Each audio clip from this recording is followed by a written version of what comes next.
Dear friends, welcome to my video on Eastern and Western philosophy on happiness. Kindly click on the CC button for subtitles.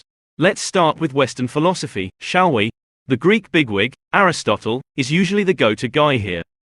For him, happiness wasn't just about feeling good or being all smiles. Nah, for him, happiness was about living a life of virtue and reaching your fullest potential. It's like being the LeBron James of your own life, but not necessarily in basketball, you get me. Aristotle's idea of happiness, or eudaimonia, is all about rationality and virtue. You're supposed to cultivate qualities like wisdom, courage, and moderation. You don't just stumble upon eudaimonia. You've got to work for it, man. Now, let's hop across the pond to the Epicureans, who are kinda like the party animals of ancient Greece. For them, happiness is about maximizing pleasure and minimizing pain. Sounds pretty straightforward, right? Well, the catch is that not all pleasures are worth pursuing. Chugging a six-pack might feel good at the moment, but the next day's hangover? Not so much. Epicureans say you've got to be smart about your pleasures. Go for the long-lasting, mind-enriching kinds. Switching gears to the modern era, we've got utilitarianism. People like Jeremy Bentham and John Stuart Mill were all about maximizing happiness for the greatest number of people. So, if you're wondering whether to share your fries or not, a utilitarian would say go for it, if sharing would make more people happy than keeping them to yourself. Now, enough about the West. Let's pack our bags and jet set to the East. First stop, Buddhism. For Buddhists, life is inherently full of suffering, dukkha, and the only way to escape it is by achieving enlightenment. Now, you might think, wait, that sounds pretty gloomy. But here's the deal, the Buddhists are really practical about it.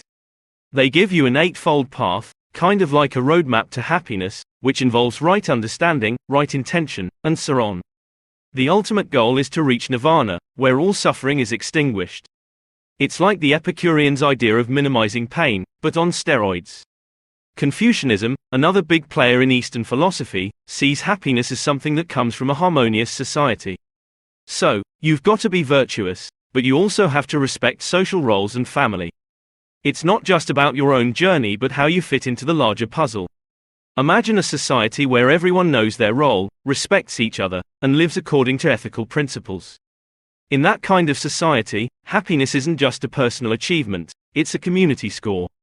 Then there's Taoism, which is the philosophical equivalent of the chill friend who tells you to go with the flow.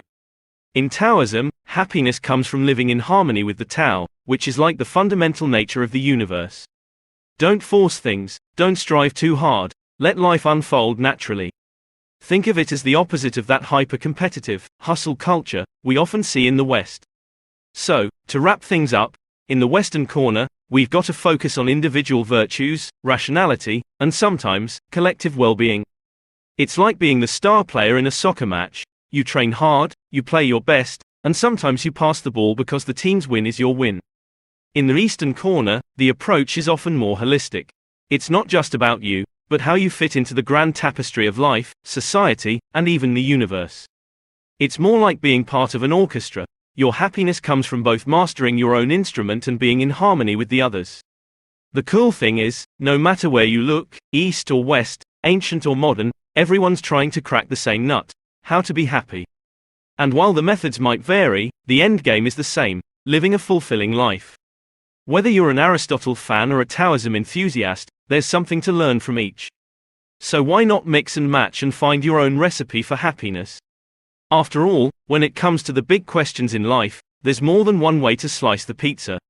Thank you for watching my video. Kindly subscribe to my YouTube channel and give a thumbs up. Thanks for your support.